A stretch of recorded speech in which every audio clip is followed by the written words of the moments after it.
Assalamu alaikum ƴan uwa, barkanmu da sannunmu da sake saduwa da ku a yau a cikin wannan bidiyon. A wannan bidiyon namu yau za mu nuna yadda za ka kare kanka daga masu hacking. Wani za ka ga kawai haka kawai yana amfani da WhatsApp sai ya ga WhatsApp ɗin shi ta daina aiki. Yayi ya dawo da shi amma wannan lambar da yake amfani da shi da ya lalace ya ƙi ya zo. To idan har ka fara ganin irin wannan matsalan, abu biyu ne yake kawo wannan matsalan. Guda ɗaya kuma kana amfani da WhatsApp ɗin da ba ingantacce ba, kenan irin su WhatsApp GB da su irin su FM WhatsApp da sauransu dai. To na biyu kuma kamfanin shi WhatsApp da kanshi suke blocking ɗin account ɗin mutane dan saboda sun buɗe shi ba bisa ƙa'ida ba. Ko kuma in ka buɗe shi ba ka riga ka yi verifying ɗin shi wannan WhatsApp ɗin naka da email address ɗinka ba, ko kuma ba ka saka mai wani security wanda ya kamata ka saka shi ba. To a gaskiya dai a baya babu wannan tsarin amma yanzu akwai shi kuma ya kamata kowa ya sani. To mu shiga cikin bidiyon domin ganin yadda za ku yi.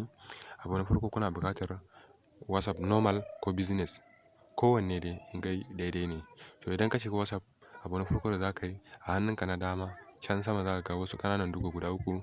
Ka taɓa shi zai nuna maka waɗannan zaɓuɓɓukan sai ka shiga na ƙasan ƙarshe inda aka rubuta settings.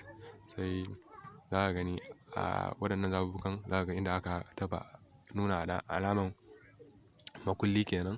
To idan ka taɓa wannan alaman makullin sai ka jira bari na gani wannan alaman makullin. To in ka shige shi kamar haka, in ka shige shi zai buɗe maka sai ka jira in ya buɗe maka zai kawo ka wannan fuskar. Idan ya kawo ka za ka ga inda aka saka alamar email a ƙasan nashi akwai wani shima inda aka saka alamar ɗigo inda na zagaye nan. To shi kana shiga kan shi zai gwada maka wani rubutu.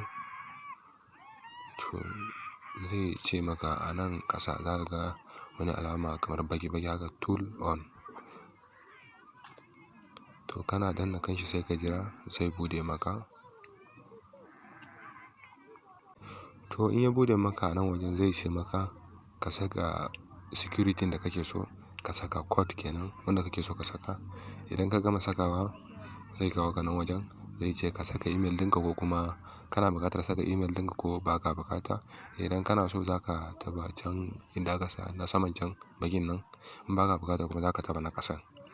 To bari mu yanzu mun taɓa na saman mu saka email ɗinmu, idan muka saka sai mu taɓa wannan alamar baƙin.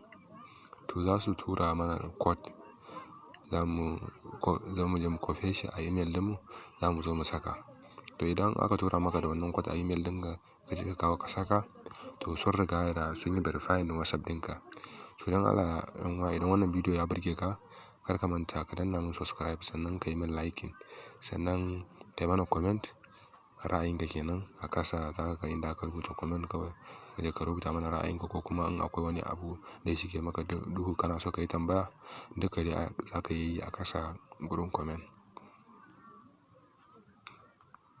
To idan kana so ka tabbatar da cewa wannan setting ɗin da ka yi ya zauna, to sai ka shiga inda muka shiga na farin. To za ka taɓa wannan shi alamar email ɗin za ka ga an saka maka email ɗin a nan. Amma ni yanzu su riga da sun yi find ɗin shi ba, sun gama verifying ɗinsa ba, to yana ɗan ɗaukan lokaci. To ƴan uwa sai mun sake haɗuwa da ku a wani bidiyon.